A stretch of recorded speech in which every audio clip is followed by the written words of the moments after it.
This is What's the Issue, a podcast from the Marxe School of Public and International Affairs at Baruch College. Each episode, faculty experts take on the issues shaping our world, challenging assumptions, debating ideas, and offering new perspectives. The topic of today's episode is Mamdani, charting a new course or more of the same. Today's host is Marxe lecturer Marco DeSena, who teaches a mix of courses focusing on public sector communication, political campaigning, and New York City government and politics. Prior to becoming a full-time member of the Marxe faculty, DeSena worked as a policy and communications analyst, a public relations professional, and a speechwriter for think tanks, advocacy organizations, and political campaigns. Mr. DeSena teaches classes in American government and city government and runs the undergraduate nonprofit and government internship programs for the Marxe School. Mr. DeSena is also a consultant with the League of Women Voters in New York City.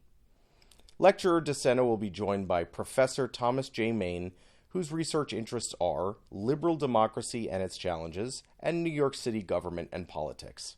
He is author of the books Reforming Social Services in New York City, The Rise of Illiberalism, The Rise of the Alt-Right, and Homelessness in New York City. Professor Main is currently writing a book on the 1989 revision of New York City's charter and its consequences. Let's get started. Hi, I'm Marco DeSena, and I'm here with my colleague, Professor Tom Main. Hi, Tom. Hi there. We're here to talk about this week's New York City election. I'm recording this right after this rather momentous election where Zohran Mamdani won a pretty resounding victory. This was a unique election for a number of reasons. You had a former governor as an independent candidate, Andrew Cuomo. You had a Republican spoiler, non-spoiler in Curtis Sliwa. And of course, the man himself, Mayor Mamdani, a young 34-year-old Muslim, democratic socialist, self-identified mayor. So I asked Tom, where we are right now, is this time different in New York City's history? Or is this more of the same? Mamdani has the potential to be different, okay? Mm-hmm. And and I'll tell you why. The way I think the skeleton key to understanding New York City government and politics is the city has an unusually strong mayor. Sure okay? does. This goes beyond the strong mayor systems that most large American cities have, which means nothing except that the mayor is independent of the city council. In New York City, we've got a mayor who is truly strong, and that's been particularly true since 1989 when we had go ahead. Why? What? Because in 1989, we had a revision of the city's charter, which is to say the city's constitution, and there was this entity known as the Board of Estimate, which was the real power in the city, sort of overshadowing the mayor and totally overshadowing the city council. That was eliminated, and so as a result of that, both the city council and the mayor became stronger, but the mayor ended up being rather stronger than the city council and dominating New York City politics. So that is a flashpoint in our history, right? There is pre-1989 New York City politics and post-1989 New York City politics. There used to be a literature on how, well, change doesn't happen very often in city politics. It's always incremental. If you're looking for big change, that was a big change. Yeah. Right. So we get a truly powerful mayor. And so the question is, do we now have a mayor-elect who has got, let's say, the personality or the spirit that is capable of filling the large boots that the office of the mayor provides him with? And New York City has had some strong mayors, bigger personalities in the past. Absolutely. So I think the most consequential mayors in modern New York City history have been LaGuardia, Ed Koch, Rudolph Giuliani, and Michael Bloomberg. Whatever you want to say about them. Yeah. And two of those are pre-1989. Two were pre-1989. And two post. Yeah. The ones who were pre-1989, LaGuardia especially, and Koch, were political geniuses that managed to dominate by force of personality, even though their office wasn't as strong as it might have wanted to be. Koch also was taking advantage of the fact that the fiscal crisis had empowered the mayor. Okay. And then after '89, the mayor's office finally has some real power, but for all these mayors, the key is making maximal use of the power of the office to implement their agendas. Right, using that power of the office that's given to them. That's right. That's right. So the question is, do we see any commonality between these four mayors? And I would say the answer is yes. And at least three of them, LaGuardia, Koch, and Giuliani, had these loud, almost transgressive sorts of personalities very New York personalities that allowed them to dominate the news media and the political environment. And that seems to have been the personality more often than not that has been able to take maximum advantage of the power of the mayor. And because New York City has a really strong media that can dominate some mayors like Dinkins, like de Blasio. Yes, that's right. If you don't have the personality that's able to cut through the New York City thick media environment and dominate that environment, you're not going to have an impact. Right.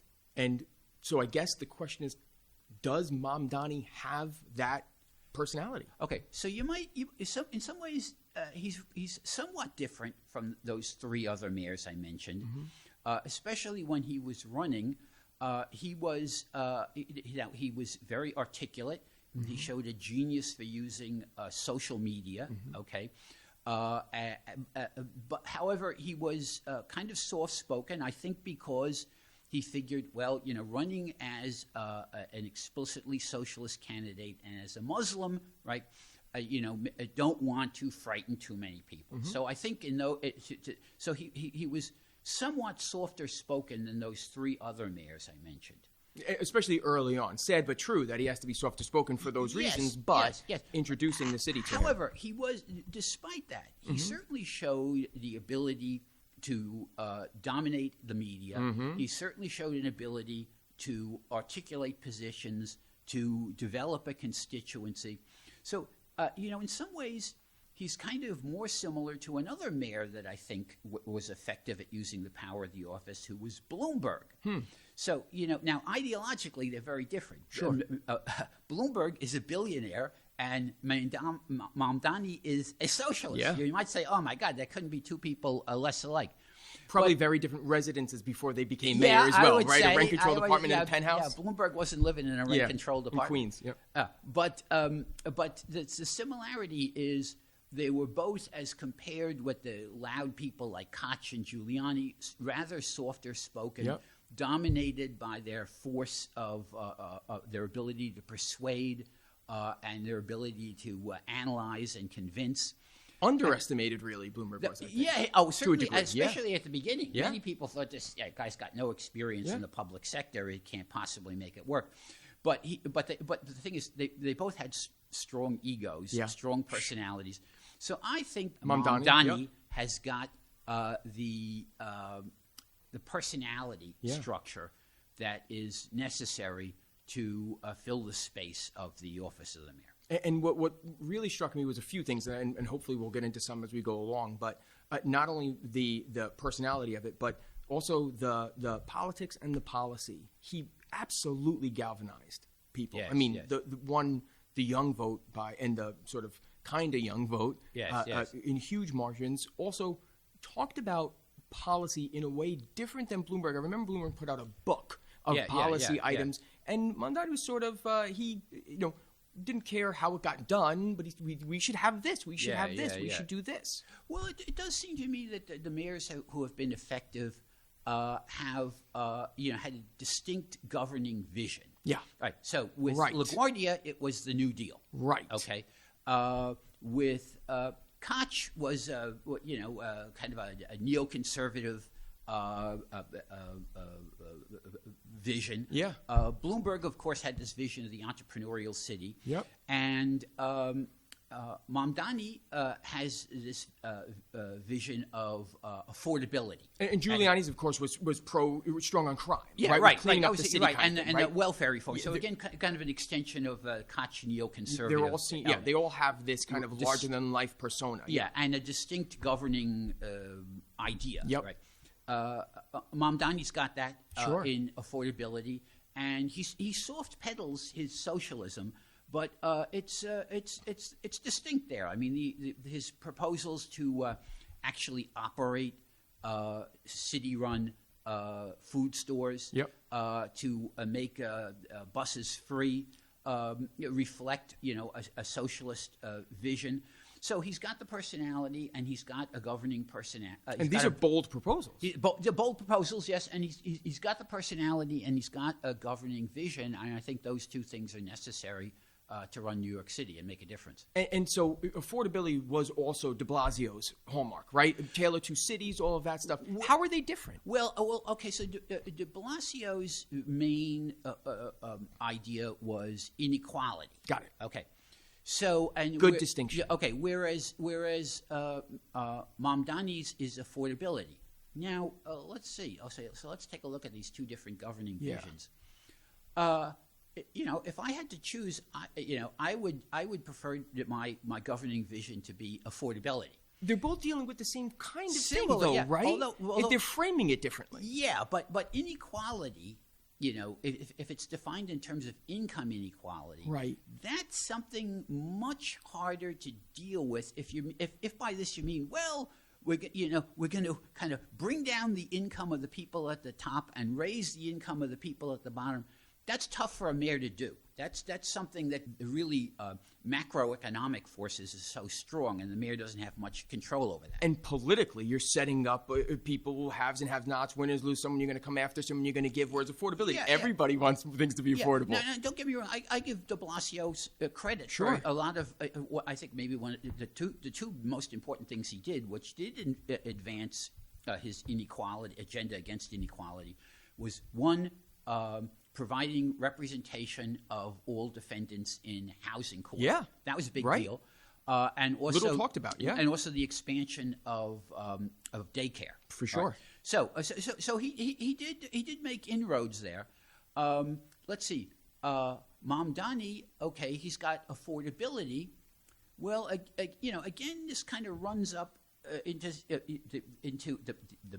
New York City's mayor's got a lot of powers. Okay, does he have enough power to be able to deliver on making the city more affordable? I think there are various things he could do. Right. So that's a great sort of a pivot here a little bit, because the mayor, as you said, is incredibly powerful. The New York mayor is more powerful than other mayors in other cities around the country, but the mayor is still not all powerful. Okay, so what are some of the constraints on the mayor? Okay, so let's talk about some. So, for example, one of Mamdani's big policy points was free buses. Sure. Okay. Now, so that which directly addresses the issue of affordability. It sure does. Okay. Now, but this runs right into what is perhaps the greatest limit on New York City's mayor, which is the power of the state. Right. So in the United States, all cities are creatures of the state. Absolutely. Right. So, and the city's bus system is run by the state, by the MTA. So exactly what power has Mamdani got over the MTA? Right. The answer is not very much. Okay. So it's kind of that he picked that particular issue. Okay. Perhaps he didn't fully appreciate the extent to which New York City mayors don't have a control over the buses, right? And the MTA does. But there are a couple of things that could be done. Maybe not absolutely making the buses free. By the way, there was a study that came out of NYU recently that showed the main concern of New York City bus riders is with faster and more reliable service, and that was more important to them than free service. Yep. Okay. So what could a mayor do, right, given that he doesn't have control or they don't have control over the buses? Well, one thing that could be done is, my understanding is the city council passed a plan or laws to expand the number of miles of devoted to bus lanes, right? And that hasn't happened. So one thing the mayor could do is he could make sure that all of the bus lane mileage, which I think amounted to 150 extra miles of bus lanes mandated by the city council, he could make sure that happens. That's one thing he could do. Another thing he could do is the city has got this programs called fair fares. Sure. Right, which reduces the fare on the buses and also on the subways to 50% for people who qualify. Only 34% of the people who qualify have signed up for it. Is it that low? Yeah, I believe. So here's the point. I understand. As a socialist, you might want to say, I want the service to be free. And as a political slogan. And as a political slogan. Yeah, that makes a lot more sense than saying, well, no, okay, hold on, let's analyze this. Now, what do people really want? And we could move this program around. I understand that. But what he might be able to do is he could expand fair fares and dedicate more mileage to road mileage to buses, and that might fulfill a lot of his campaign promise and get around the power of the state. And also, what I saw I heard one analyst on the radio talk about after one of the debates. Someone was lamenting how Mamdani doesn't have any plans. He doesn't have any details. There's no flesh on the bones. He's not showing. Yeah. And they said, well, yeah, because what he's going to do is he has, much like Obama did, they compared it in 2008, he has this base that's really loud, that's really galvanized, and there's a gubernatorial election coming up next year. Yeah. So he's going to use that to put pressure to get what he wants, the power of politics and the soapbox. What do you think? Yeah, I think that makes sense. By the way, that's another way of getting around the power that the state has over the mayor and over the city.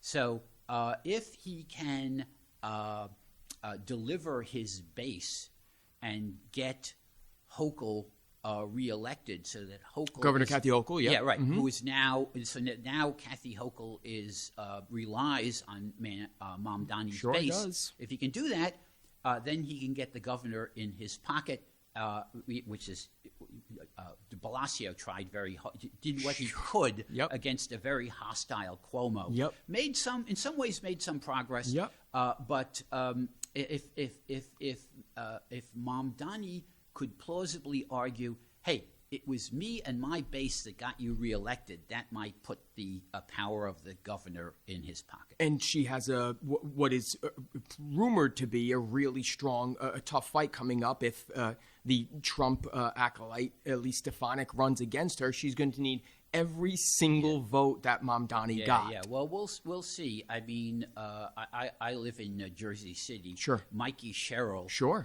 beat the tar out of another Trump-adjacent Democratic, Trump-adjacent gubernatorial candidate.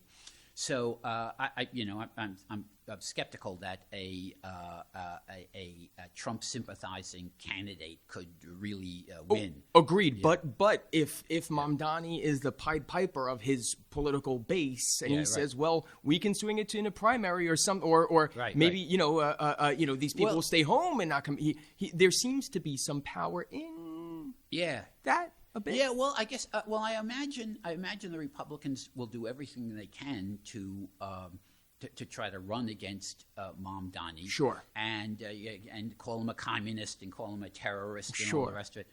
So it remains to be seen. Not only in New York, but probably across the country. Yeah. We'll see how much mileage they can get. Sure. So are there other restraints on the mayor outside of, or constraints, I'd say, on the mayor outside of the state that may not allow Mamdani to fully fulfill his or let's take another issue, which obviously does include the state, but not the MTA.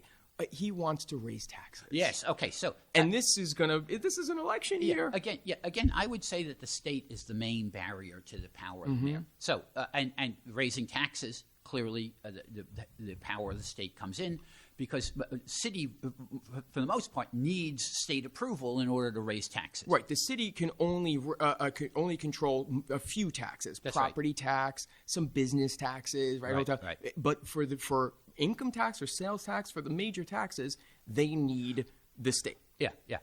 But and Hochul, of course, doesn't want to raise taxes. No, she does not. However, you know what?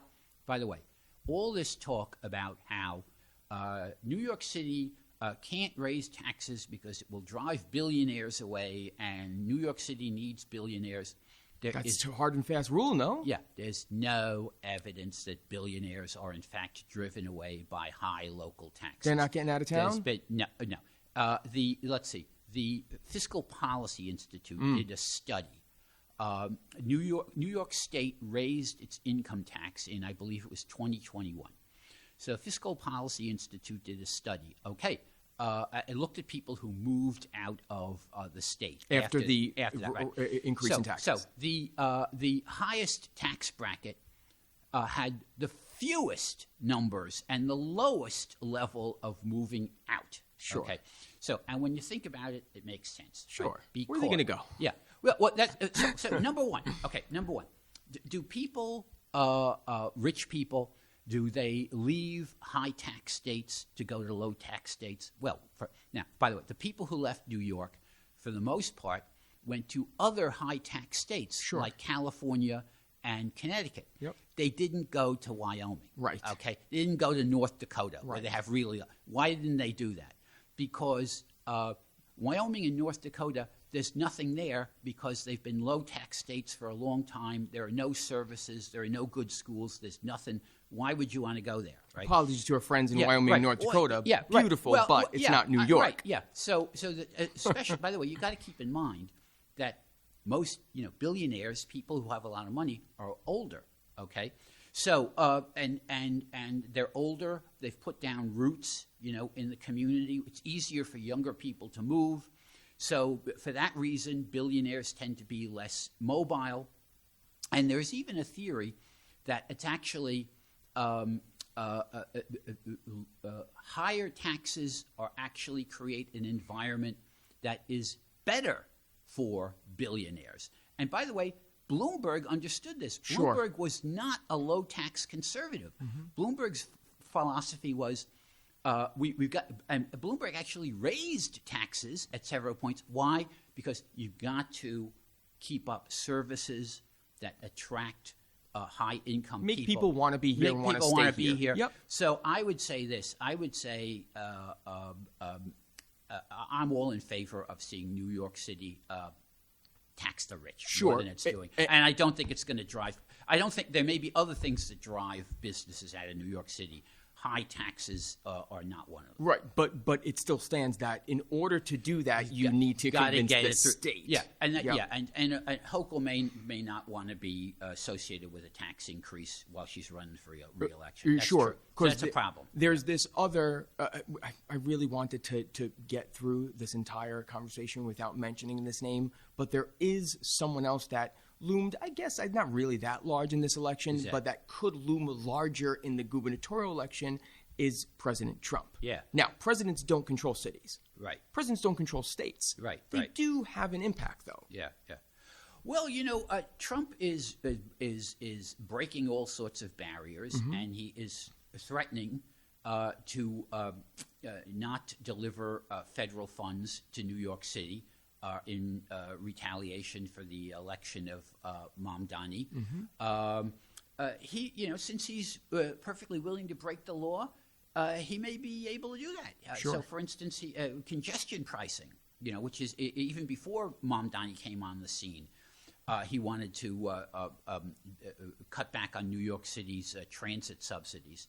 Because he was opposed to congestion pricing. To end the congestion toll, yep. So, by the way, listen, I think the great issue of our time is the threat to liberal democracy that we now see embodied in illiberal movements like the alt-right and people like Nick Fuentes, okay? Sure. And also politicians who are kind of crypto anti-Democrats like Trump, and so I think it's a tremendous plus for Mamdani that he boldly stepped forward and said, "Hey, I'm having nothing to do with this," and I am, despite some reservations I have about the concept of socialism, okay, which we could talk about perhaps.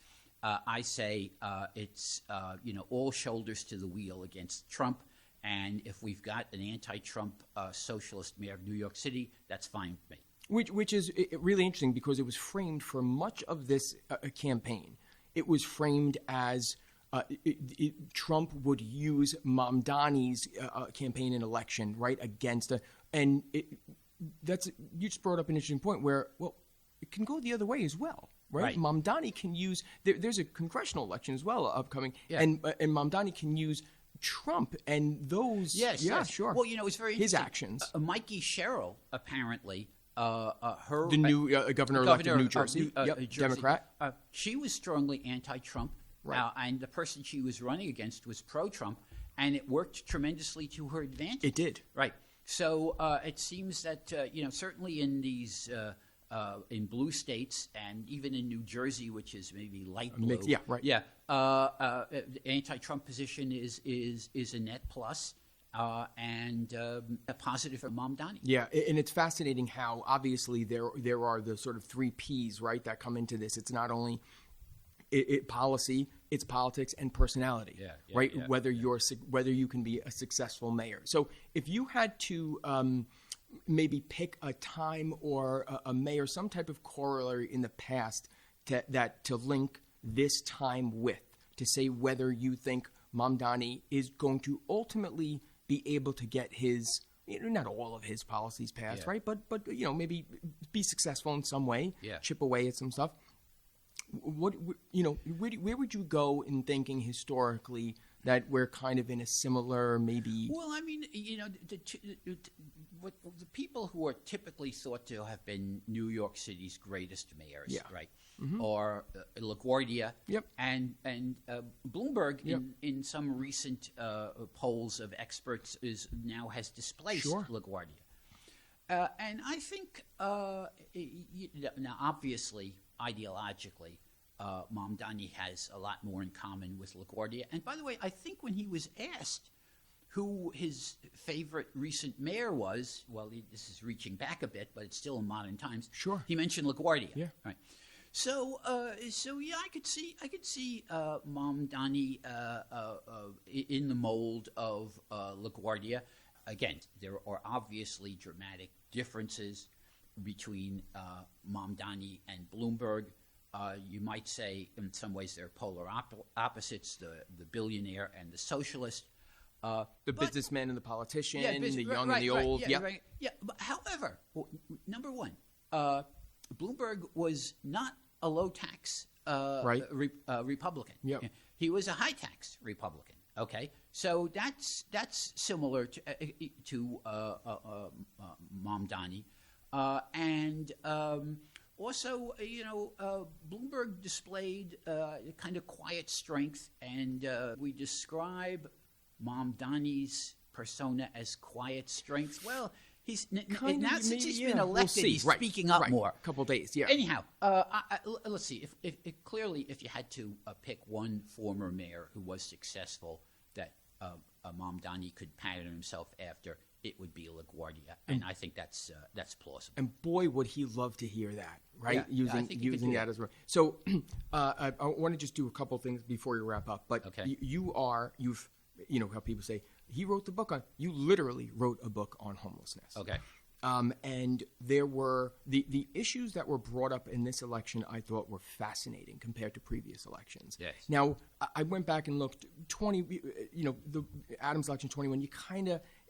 It's hard to use that because of the pandemic, right? We've just such a weird time, right? But previous elections obviously had not only inequality or affordability, the way it's framed, but also quality of life concerns. That was almost non-existent in the election, in this campaign, though it was the single biggest story for maybe the 18 months prior, about the rampant drug use, the crime, the homelessness, the rampant. I was genuinely surprised at how little that came up. I think Mamdani's messaging had a lot to do with that, and obviously having Cuomo and not a real sort of Republican as the main foil. But were you surprised at how? And last thing I'll say on that is. Looking at the most recent Quinnipiac poll on this, homelessness, when they asked people about what they think are their biggest issue, it polled single digits. Was it a media creation, the problem of homelessness? Did it go away? Is it still? What's your take on that? Okay. So clearly, it's still a major problem. Right. Whether the public realizes it or not, it's still a major problem. When you have tens of thousands of people in the shelter system. So you know what? I'm going to freeze you right there for just a moment because of that. Since we talked about the 1989 charter revision. And we talked about the strong mayor of New York City compared to others. Let's do a little bit of teaching since we're both professors here. New York City has a major homeless shelter problem, more so than any other city or state because of the state constitution. Can you explain? Well, okay. There is a provision in the state constitution which dates back to the New Deal, which says the aid and care of the needy is a concern of the state and shall be provided as the legislature may from time to time determine. And that was interpreted by the courts, right, to say you have to shelter. Yeah, I don't know that any court has ever said explicitly, yes, there is a right to shelter in the state constitution. But as a result of that language, New York City did end up in a situation where it was back in the early 80s, it was sued by, in a famous case, Callahan versus Carey. Sure. And Ed Koch signed a consent decree saying, yes, we will provide shelter to any homeless man who asks for it. And as a result of other suits, some of which were brought by Steve Banks, who would go on to be de Blasio's commissioner of HRA, the city ended up with operationally a right to shelter for men, women, and families. Right. Yes. And so that is not true of really any other major city. People talk about Los Angeles as a major homeless problem. That's an outdoor problem. That's not what when we say homeless problem or issue, it is a shelter. Yeah. Well, as far as I know, there's no right to shelter in Los Angeles in the way we have it. Right. And there's no big shelter system in the way we have it. Okay. New York City spends, I believe the number, if you count not only the shelter system that is operated for the homeless, but all services that are provided to homeless people. You're talking about multi-billion dollars. Sure. I'm not going to mention a specific sum because I don't remember it off the top of my head. But we're talking about billions of dollars. Okay. So in some ways you might say, well, gee whiz, that's not good. We're spending so much money on the homeless. What could we do about that? And certainly I would prefer to see a much greater production of housing, right? And a much greater production of housing that's affordable. And the magic bullet that I would love to see shot here would be vastly expanding the supply of housing and getting the homeless sucked up into that new housing. And you bring us right to our current issue or our current topic, which is this election. Yes. And there was some movement here. Yeah. Now, let's see. One of the few positive things that Eric Adams was able to do is he sponsored a set of charter amendments, which were voted on and passed by New York City voters in the same recent election in which they elected Mamdani. And these were a series of charter provisions that were associated with a program known as the City of Yes. And the idea was to eliminate various sorts of regulatory barriers to building housing in New York City. And so this included things like eliminating requirements that parking lots be included in a new housing, allowing housing to be built on top of old units, and so forth.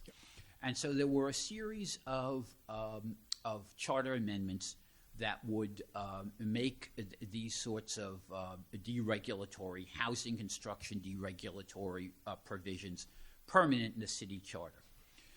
Now, rather disappointingly, Mamdani during the second debate, I believe it was, he was asked specifically to take a position on these proposals, and he wouldn't do it. He wouldn't do it. And so not only surprisingly, but fascinatingly, he didn't take a position until the election day. After he voted, he came out and he said, "Oh yeah, I voted for those things." But for the entire campaign, he did, which to me was absolutely mind-blowing. He would not take a position. Let's see. It may be that if you go into socialist circles, right, there is some pushback to this idea that the housing problem can be solved by greater greater private sector construction of housing. So in some socialist circles, there's a desire to see public housing, okay? And there's skepticism about the whole idea of incentivizing a private economy to build more and to solve that's not like the typical socialist solution. So it may be that Mamdani was reluctant and didn't want to alienate part of his base by stepping forward and endorsing what is often interpreted as a kind of a deregulatory strategy for producing more housing. And also, it just kind of, if you take that writ large, it was if better understood or more talked about, it could have it seen as more pretty divisive itself for the outer boroughs, for the neighborhoods. Well, people feared, right, the NIMBY, not in my backyard, changing a neighborhood, and he didn't take a position on it, and so you can't blame him. However, here's an analysis that was put forward in a recent article in The Atlantic. Okay, so what is Mamdani's approach to in housing policy? Freeze the rent. Freeze the rent. Freeze the rent. Okay. So great slogan. Which amounts to a form of rent control. Okay. For a limited number of units. For a limited number of units, we're talking about only rent stabilized units. That's right. And we're talking about only for a 4-year period. That's right. Okay. So it's not really rent control, meaning the law, rent control law. That's what Mamdani is proposing is different from that. Sure. And then rent stabilization, that's also different. Right. But here's the thing.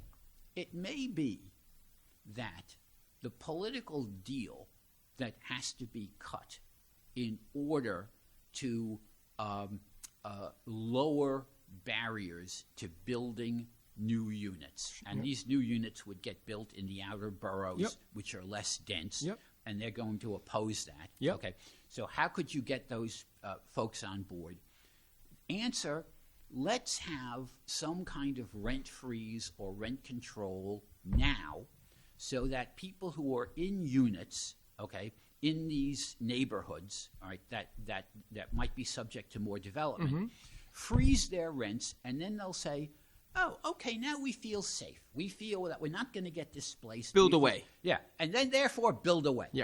So if that's the genius here, if that's the idea, I could endorse that. Which is funny. We just came up with 3 different interpretations for it, and we don't know which it is. But the fact that he still didn't take a position is it's fascinating. Yeah, I would have preferred to see him say something like, "Let's freeze the rent and let's move forward with developing more housing." And now the thing is, the mayor, the office, does get more powerful from this, don't they? Don't they? As a result of this, can you explain just the sort of crux of the ballot? But the mayor has sort of new additional powers here compared to the old sort of approval of construction. Well, let's see. Now, my understanding is that some of these propositions that were on the ballot, okay, it's not so much that the mayor's hand would be strengthened as that the city council's hand in housing policy would be lessened. And I believe, for example, one of the propositions said that it would be possible to override certain decisions by the city council against housing development. Right. And I think there was actually one of the propositions called for the creation of a kind of appeals process, where it'd be possible if the city council had voted against a housing proposal, there could be an appeal to a body that would consist of, I think it was the mayor and the controller and somebody else, right? So it's not so much that these propositions that were passed would strengthen the hand of the mayor. It's more like it would soften the hand of the city council. Sure. Yeah. Yep. And it's mostly most of the opposition, to housing development and to greater density, comes from the city council. Because why? Because city councils, like all legislatures, are necessarily localistic. Sure, they so represent they the people. respond to the neighborhoods Sure do. who say we don't want this development. Sure do. So anything that sort of limits the city council's power to put the kibosh on development, I think, is positive. At the end of the day, I think we can both agree that we're going to be watching this. This is going to be a fascinating few years to see whether the Mayor Mamdani leans into a thing that we didn't touch on that we could probably go for hours, but his opposition to mayoral control of education, but now he's the mayor, right? So whether he kind of changes his mind, leans into certain things, his relationship with the governor, his relationship with the city council, it's going to be a fascinating few years. Mayor-elect Mamdani, to hell with all of these qualms about mayoral power. You've got the power, use it. And by the way, he said, I'm not going to apologize for being a Muslim. I'm not going to apologize for being a socialist. I tell you what, don't apologize for being a powerful mayor and make the maximum use of the powers of your office. And on that note, I think that's a good place to end. Okay. Tom, thanks for this. This was fantastic. Let's do it again. Thanks for listening to What's the Issue from the Marxe School at Baruch College. Follow the Marxe School on social media at Baruch Marxe, and join us next time as we continue to examine the ideas and debates that matter today.